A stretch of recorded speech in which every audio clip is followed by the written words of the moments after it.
Hey guys, welcome back to the Limitless Health Podcast. It's Tracy and Jess.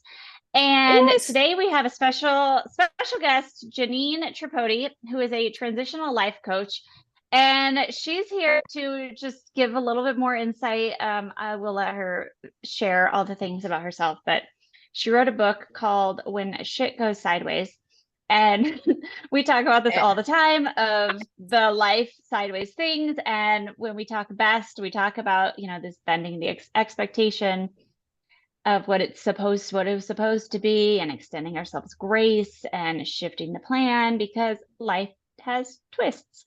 And so we're excited to hear all the things of just how you bring a different approach to health that we don't necessarily touch on all the time.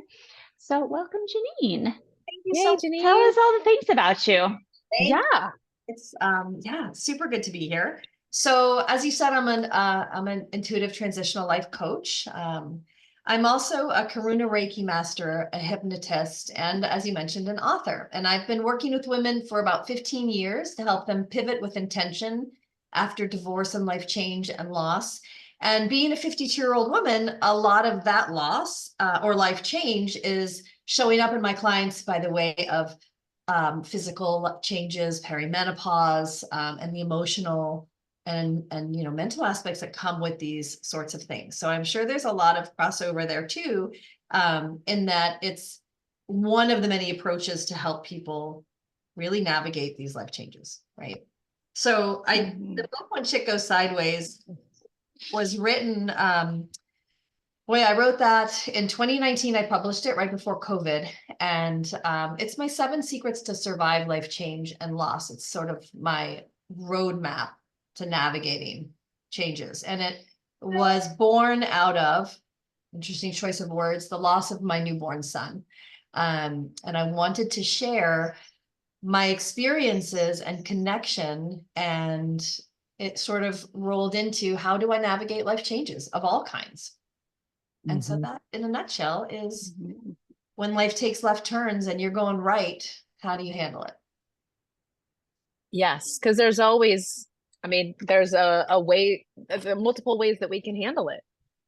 Right. And obviously that is, losing your son is not what was on the agenda. Like the expectation was you have a baby and everything's going to be fine and it's healthy. And that is a freaking major life shift and twist thrown at you. And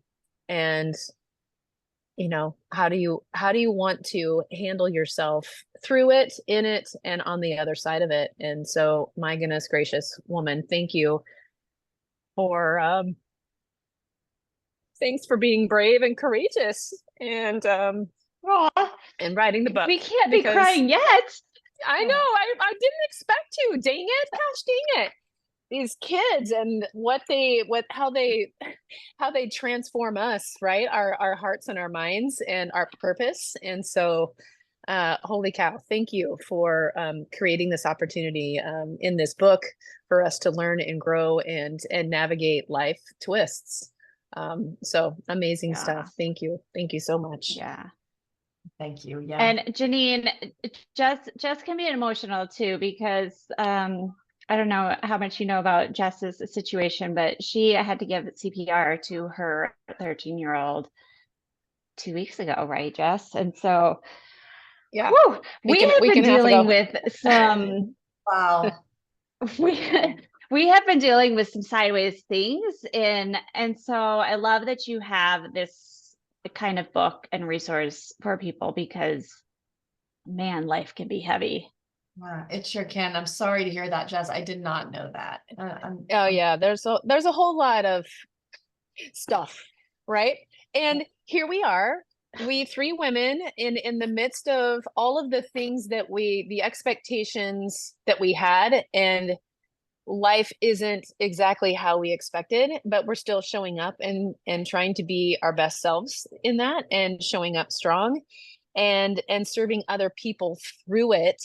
And so yeah, I want to know more about the 7 secrets Yeah, right? absolutely. Here we are Yes, in our I health and wellness know. space, like, oh, it's this secret and it's that secret, and I need to know this, right? And so I know all three of us feel conflicted about, God dang it, we know it's not just one thing, or it's not just seven things, Wow, it's but nice. if seven secrets or tools to empower yourself to show up with strength and direction and purpose through it all, then we want to know about these dang secrets, sister. Yeah, well, Yes, Do we tell us. do. I'll 100% share them. Hold on to your hats. I do, as you were speaking, I do want to say the other objective or sort of like thread through my book and all the work that I do is how do we find joy within the chaos? Because the chaos exists all around us, and joy is not waiting for us around the corner. We really need to be intentional about recognizing that, well, it can be ambivalent. We can feel complete, utter loss and devastation, and also appreciation, gratitude, and love. Like that's a hard concept, particularly during the loss of, a grieving. We'll just generalize and say grief. There are conflicting feelings of, is that okay to feel? Am I betraying? All those sorts of pieces. And I want to just sort of point out that when we go through these major life changes in life, and even not so major life changes, we can expand that highway to hold a whole rainbow of emotions that maybe we didn't think we were allowed to, permitted to, able to.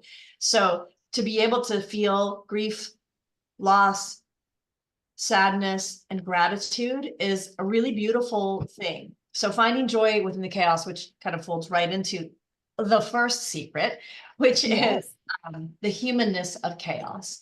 So it's sort of a window, and I invite you to think about that we all experience chaos, right? You said it before we even started recording, that we're all here just, trying to be our best selves, serving people, and it's real, right? So the humanness of chaos, and I'll just give the high levels, and because it would, And then everybody needs to go out and get the book, dang it. that's right. Or it'd be Yeah.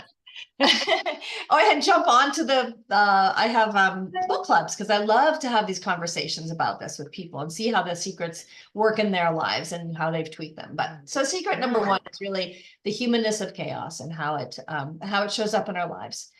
And acceptance is that real key, right? And the second secret, which I think is super important, as I mentioned before, this is a lot of my stories. So this is not regurgitated self-help books. These are my personal stories. Some of them are very, I think very funny, and some of them are really heartbreaking, but it is sort of how this all weaves through our lives. So finding your universe to me is understanding what you believe outside of yourself. And when I mean outside of yourself, I mean, let's stretch the ways of thinking to the universe, to God, to your higher self, whatever you cement. It's to me, and I mean this in a beautiful way. It's semantics. This is my opinion on, and it is just mine. I always encourage people to look into their own. That's the whole idea of the book, is that it's about love and connection, and this electric lines that connect us all, and to our higher selves, and to the universe. And I use universe and self with a capital S and a capital U, because that's my higher purpose. That's my higher self, right? So understanding what your universe is. And I also do a lot of talking about how can you get into your own grounded state so that you can view even the things that you perhaps have been taught since childhood and sort of been trained to believe in certain ways. How can you think about those? If you're going to be editing this, but how can you view the world true to you, and world, universe, all of it, God? Yeah. Do those stories that you have been told make sense to you? Do they resonate with you? And if they do, that's beautiful. And if they don't, And are they true? Well, what do we know is true, right? I mean, I'm talking about right. Organized religion to what happens after death, right? It's all what we see as our potential, or the potential. So are you able to question that in a healthy way, not in a, are you limited by society? Or are you able to look at things and say, yeah, that resonates, or it doesn't resonate? Take it to an energetic feel. What does it mean to you? I think that is super, super valuable. And I've had a lot of interesting conversations about that. And I don't want to spend too much time on it, but where people have thought, I never did question this. I just, I was born into, and that's fine too. And it works for plenty of people. But when you can come from that internal place, everything resonates more with you. So find your own universe and understand it, and even stretch it. I encourage you to stretch it. Tapping into the voice of your soul is the third secret. And that really, to me, is intuition, trusting yourself, listening to yourself, whether you think it's your higher self, whether you understand it to be something else. What is an intuitive feeling that shows up in your body that is undeniable? We all have it. We're all born with intuition. Some people just haven't unwrapped that gift yet, or, it's very obvious in children. They're very intuitive creatures. It's beaten out of us when we grow up, as we try to adapt and adjust and fit in.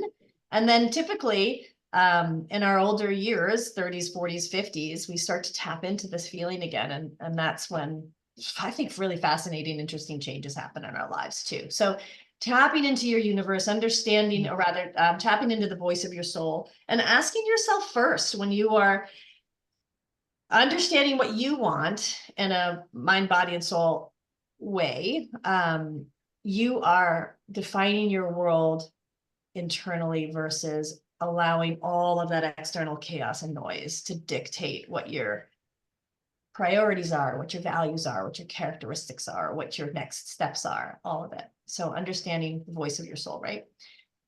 Should we do the last four, or you want to talk?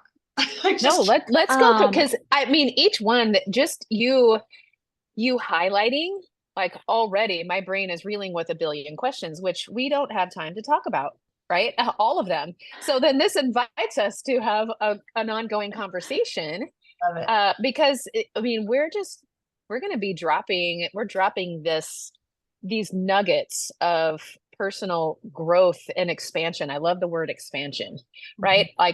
Trusting ourselves to expand. That feels vulnerable, and that's unfamiliar. And Tracy and I know, from our neurocoaching training, our brain likes routine and familiarity and comfort. Yes. And these nuggets, these pivotal, life-changing points here are not comfortable for most of us. There's facets of each one that's not going to be comfortable, which, hallelujah, opportunity for growth. Yeah. So anyway, my long-winded story, let's keep going on the 7 points, and then we can figure out what we want to do in the future. Well, and we talk, you're talking about this, understanding what you believe and this trusting yourself. And we talk with our clients who have got backstories about their bodies and their health and stuff. And it's somebody said something about your body of, oh, honey, that's just you, you're big boned, or you're just always going to be skinny, or whatever the story, you're not an athlete. And these types of stories, they shut us down, whether it's dealing with life shifts and trauma and crisis, or dealing with, I want to move forward and actually do something with my health, my life, my growth. But the little chatter back there of somebody else's story that was placed on us, man, it can weigh us down. It can. It usually does in some way, right? Even if it's not, even if it's a positive story, it weighs us down, and that we have created those lines around it that we adopt to that sort of adapt to that story, which, you have brilliantly introduced secret number 4, which is tell better. Well, we're ahead of the game. Like a setup. It was perfect. So tell better stories. But before I jump into that, I want to say, Jess, you were talking about that discomfort with expansion. 100%. If we could shift the way we think about discomfort in our lives and see it more as an interruption in the patterns, oh my gosh, how much more enjoyable would difficult times and the traveling those rough roads be, right?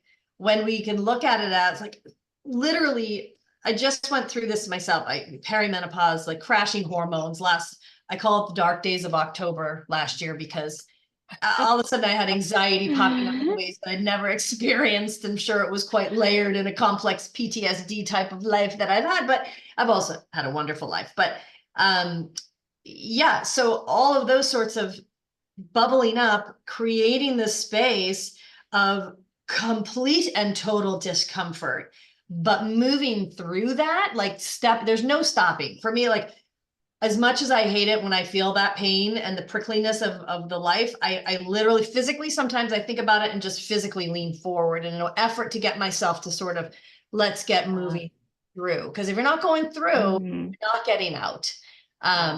So if we could just, I love that whole idea of making a note myself like that. The pain expansion can really bring the greatest beauty, right?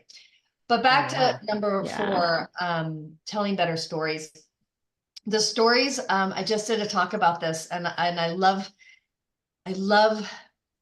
talking about the stories that we tell, because it's not just the stories that we tell and believe. It's let me rephrase that. It is the stories that we tell and believe. They dictate what we see as opportunities or or what we don't see as opportunities. And they dictate the way we view the world and navigate through the world. But it's beyond that, because especially as moms, I think we can all understand this. The stories that we tell and believe can be also adopted by those around us. So I tell a story, which I won't go into now, about the $500 popsicle. And very long story in a nutshell is, I have 3 living daughters and a living son.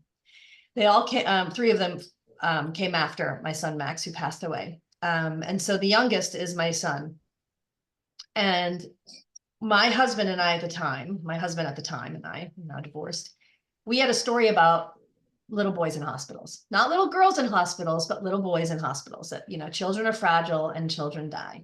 And without knowing it, we created these stories subconsciously that then our son adopted. So whenever he had a fever or a mystery pain, we would go to like, it's appendicitis. Like, who goes to appendicitis? I don't even know anyone who's had appendicitis, but that was our routine, literally every time. So we would hit to the hospital, we'd go get in, checked out, $500 popsicles every time. He never had appendicitis. And it wasn't until, oh man, a few of those runs that I was like, this is not just the story that we're telling ourselves, but our son's also adopted this. He responded. He would see the panic in our eyes, and he would be like, oh, and he'd play his role unknowingly. Right. So, just the stories that we tell and believe, they create our world. So, oh gosh, the beauty in that is that that's huge. Yeah. So we can shift the stories that we tell, as long as we're willing to dive into the roots, as long as we're willing to be, like, as I say, brutally honest with yourself, to understand the drivers behind the stories that we tell, and then to question them, and then to rewrite them. So that could be a whole other discussion. I love that. Oh yeah, you're speaking our language. This is exactly how we that goes help our back clients to the shift. discomfort. Yes, 100%. I mean, why do we do anything? Because it's most comfortable, right? We're always looking for the naturally looking for less discomfort. Yeah.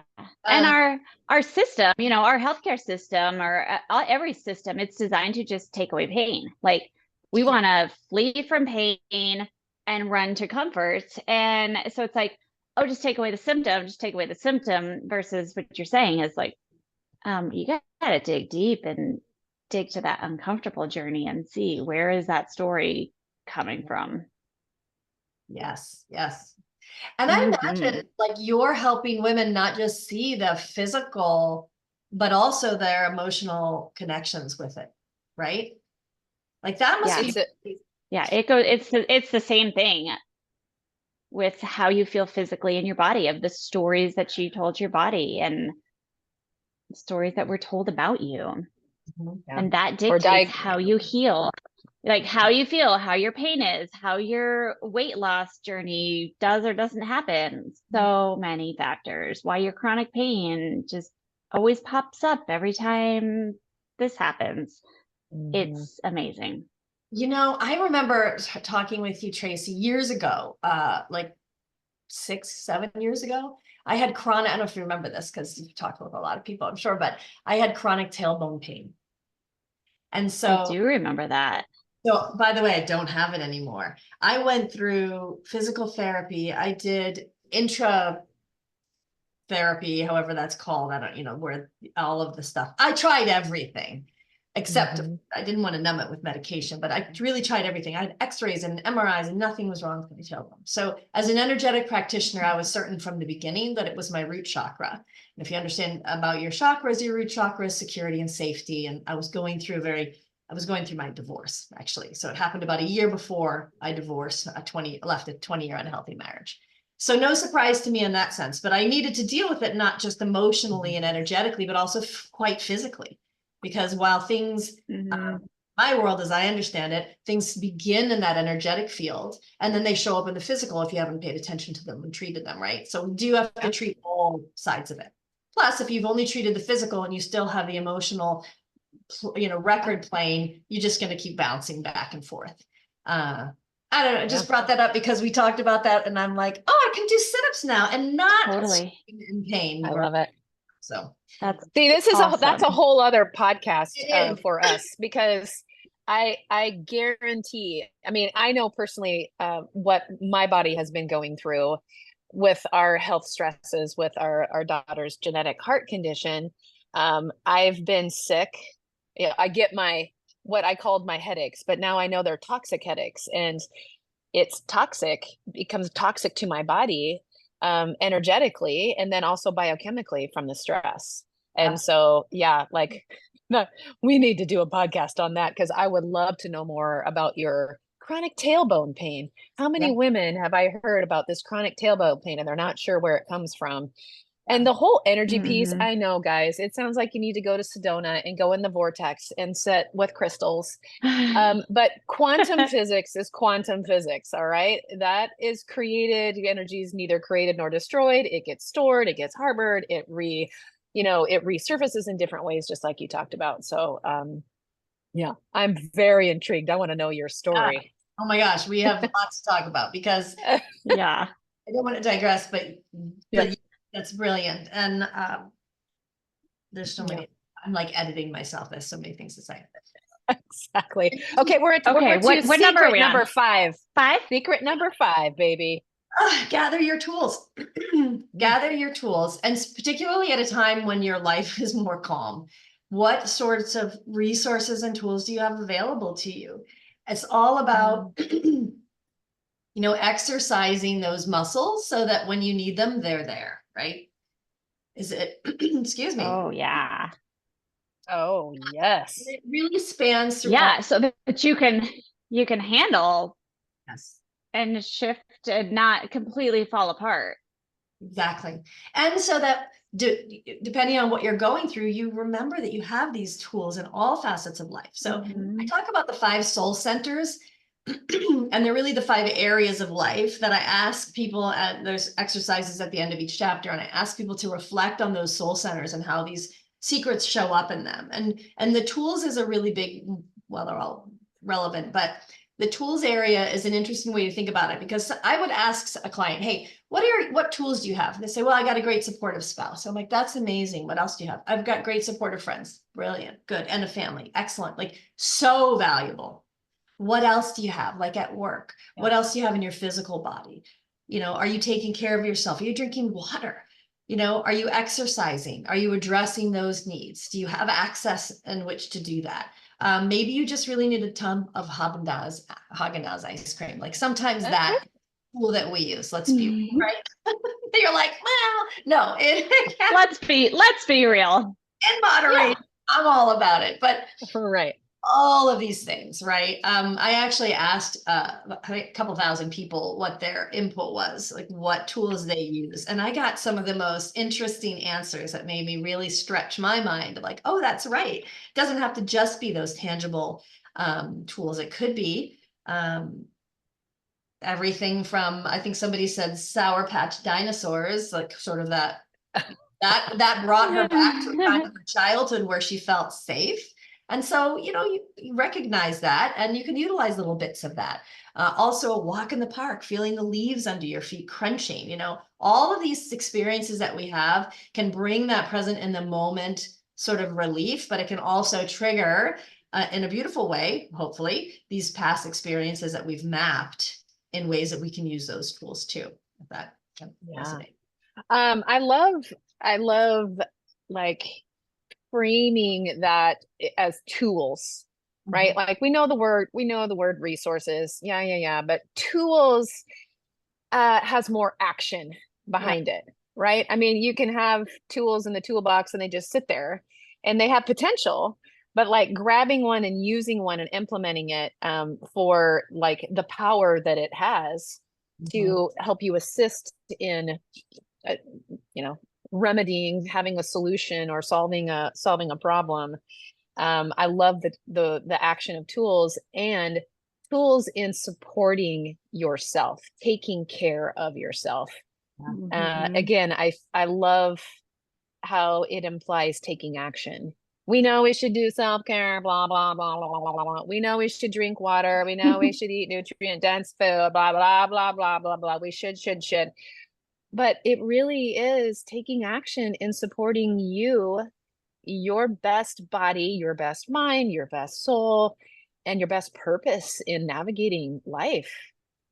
So yeah, it's, yeah.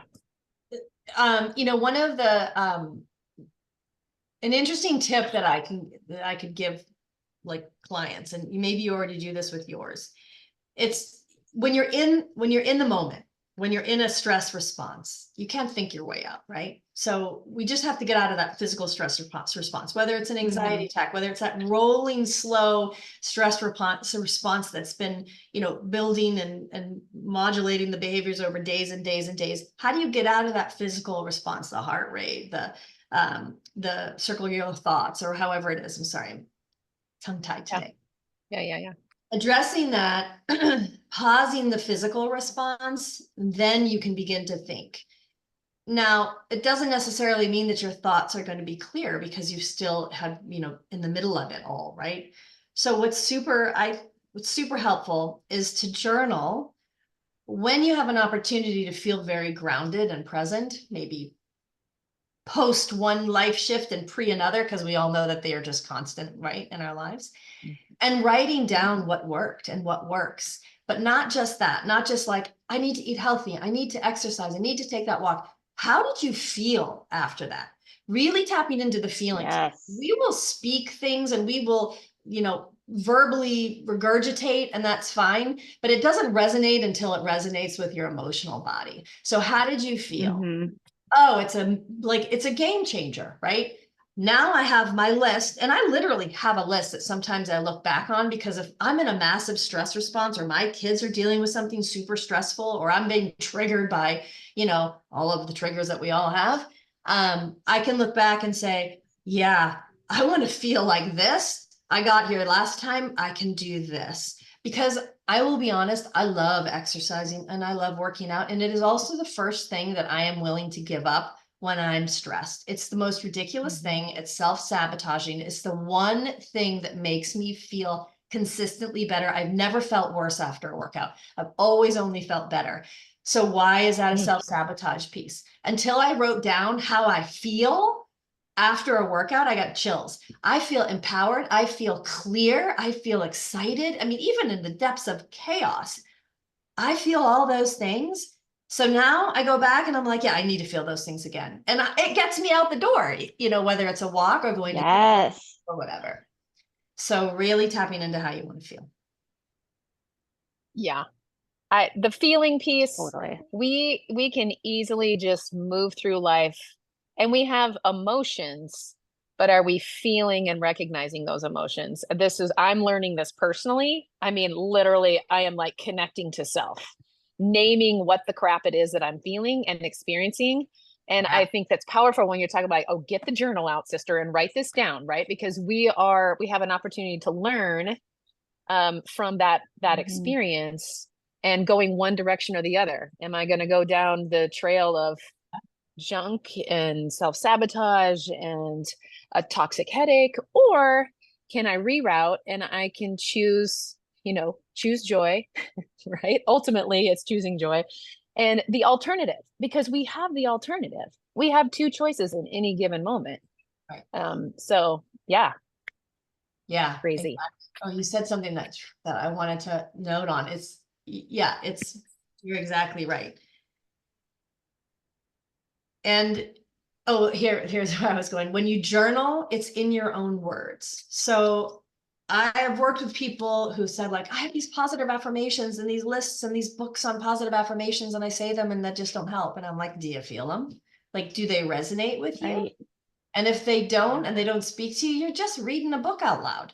So when you're journaling and you're highlighting how you felt in that moment, after my workout, I feel this way, it is going straight to my soul because that's how I felt. And I know I can re-attain that because I've been there before. And I know how it feels. And those words on the page, they resonate in a way that nothing someone else could have written would. So yeah, journal. I love it. Love. Well, again, Love it. journaling is one of those, Charlie Brown's teacher, wah, wah, wah, wah, wah, wah. Guys, it's so healthy to journal. But I love how you're creating even it's a purposeful reason, right? For intention behind it. This is why it's good. Yeah, we know we should eat healthy and and exercise. We know it's good for us, but why does it matter? And Tracy and I talk about this all the time. Like, oh my golly, if we do not connect why it matters and how you feel as a result, then we're losing. Then it just gets lost in transition. And then it becomes another chore, another should, another need to, another excuse, which is not empowering.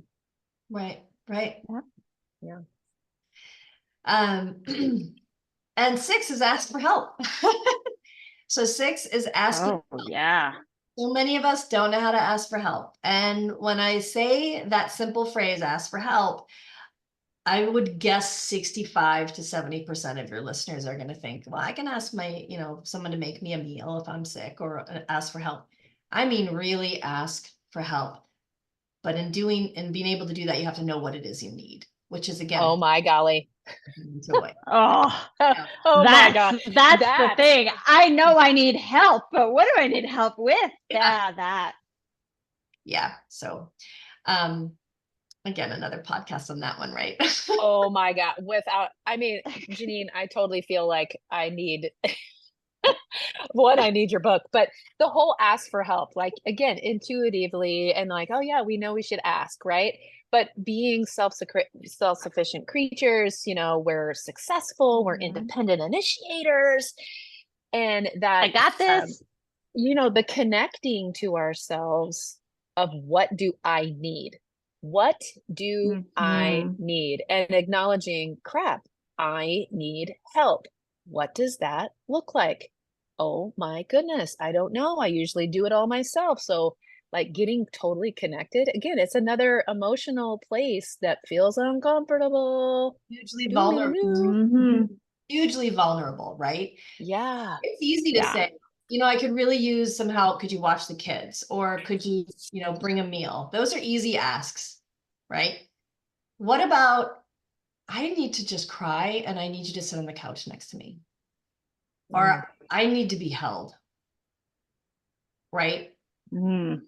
Like, wait, people ask for that? That feels so vulnerable. Yeah, totally does. Or even this one. I need to admit, well, whatever it is, just like I need to admit the deep fears. I need to admit to myself or to someone else to have like a sounding board to hear how I'm truly feeling about something in a non-judgmental way, which goes back to gathering your tools and making sure that in that set of tools, you've got non-judgmental people that will support you, right? Yeah. It's really, we're just born to need community. And then the final secret is choosing joy. So after having processed all of these secrets, and really taken a look at the different colors and shapes of your life, how do you choose joy in the midst of it all? How do you appreciate that you've gotten here, no matter what you've experienced, positive, negative challenges, bliss, it all brought you here. So how do you choose joy in the midst of all of it? without guilt, feeling bad, shame. There's none of that. Guilt is a wasted emotion. Shame is a wasted emotion. It's a threat of guilt, you know? So how do we just accept and don't judge ourselves and choose joy? What does that look like? Those are my secrets. Yeah. Girl, there's I a love lot of it. power in those secrets. Thanks.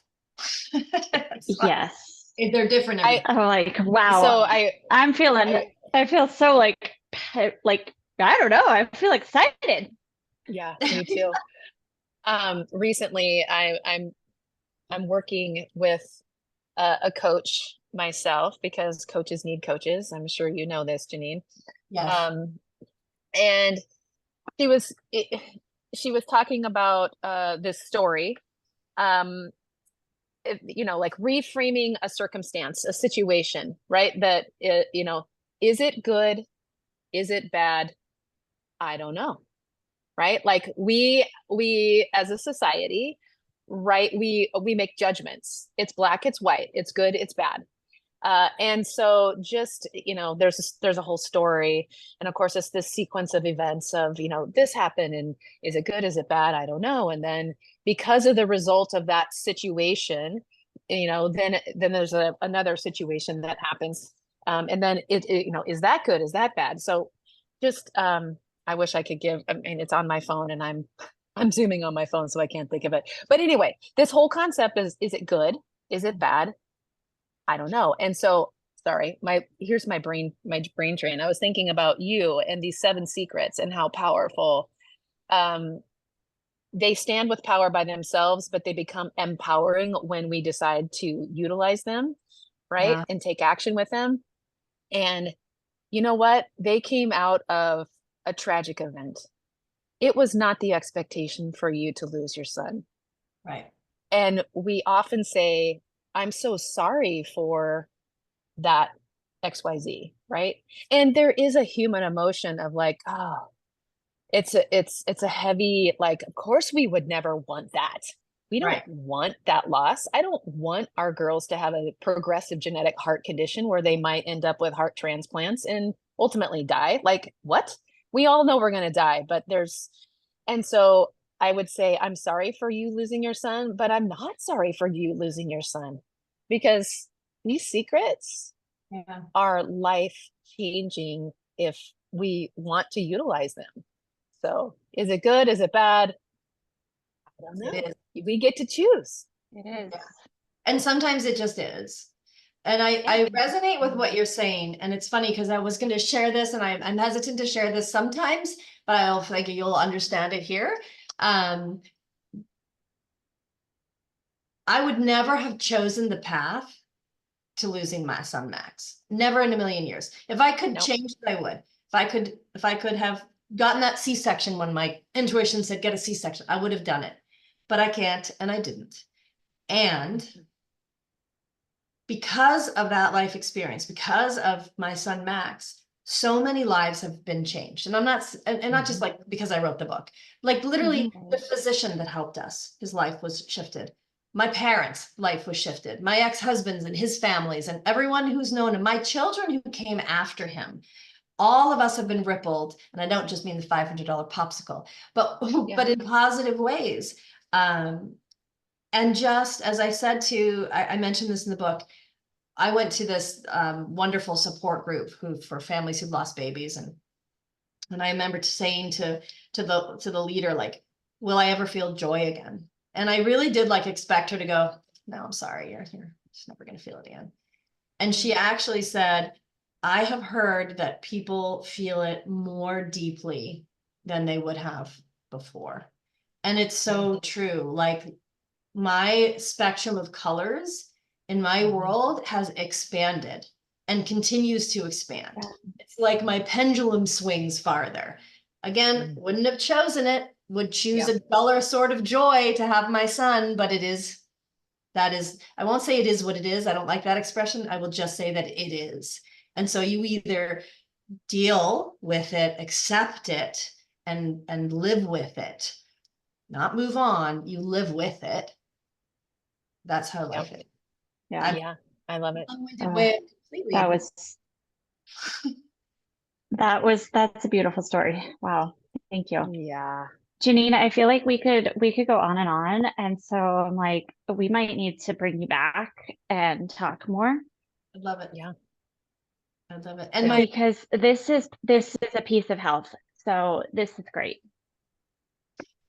thank you so much for having me. Okay.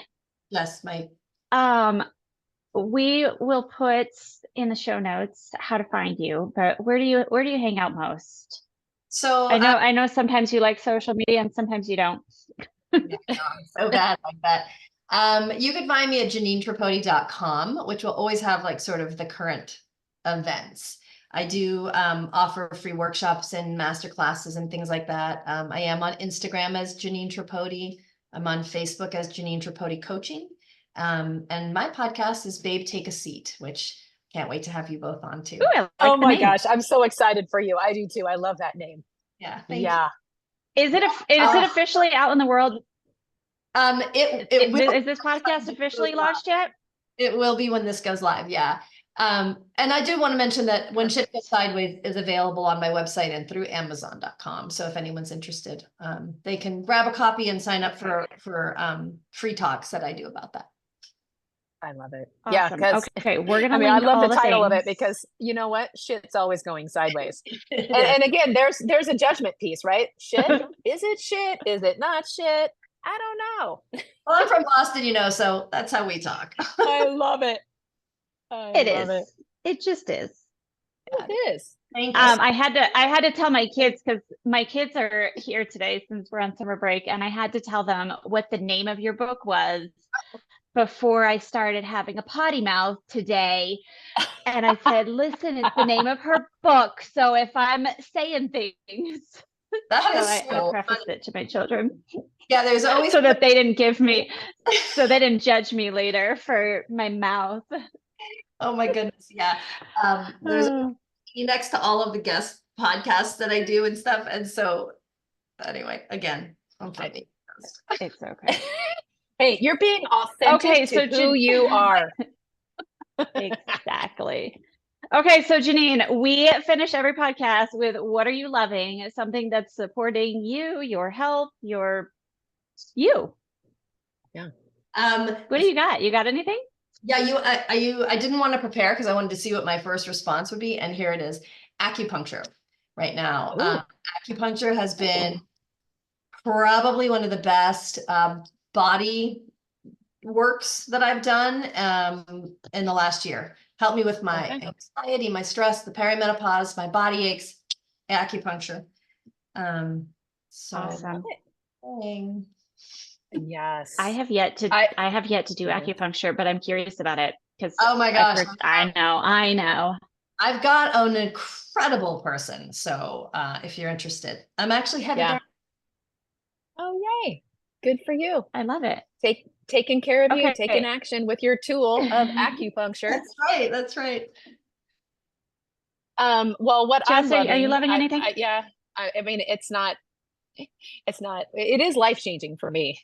I am going through, Tracy and I have both been going through like gut reset, right? Like it's a couple different programs, but in attempting to rebalance and restore and reignite the gut biome and the energy and its function, and then how that correlates with everything in our bodies.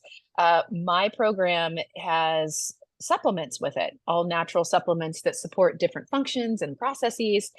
And dudes, I mean, like I already was taking some supplements with my naturopathic care that I've been receiving for the past 6 years, but this was like up a notch. And so those pill boxes that have the AM PM, I mean, I know I look like I should be decades ahead of my time, but literally the pill box is saving my gut and my life. Funny. So, you know, the pill boxes, guys. Yeah. Yep. Hilarious. That's what I'm loving. I love it. Mine is more lighthearted than your guys's. I'm loving so again, Jess and I are doing a gut reset and I'm dealing with my candida and all the things. I'm loving the chocolate Hue. Have you had Hue chocolate before? Yes. The brand Hue. Okay, so that's what I'm loving, because as I'm going through this, like, my diet has been really good, really clean, just been more intentional lately. But you know what? Dang it. Sometimes I want some chocolate because it makes me happy.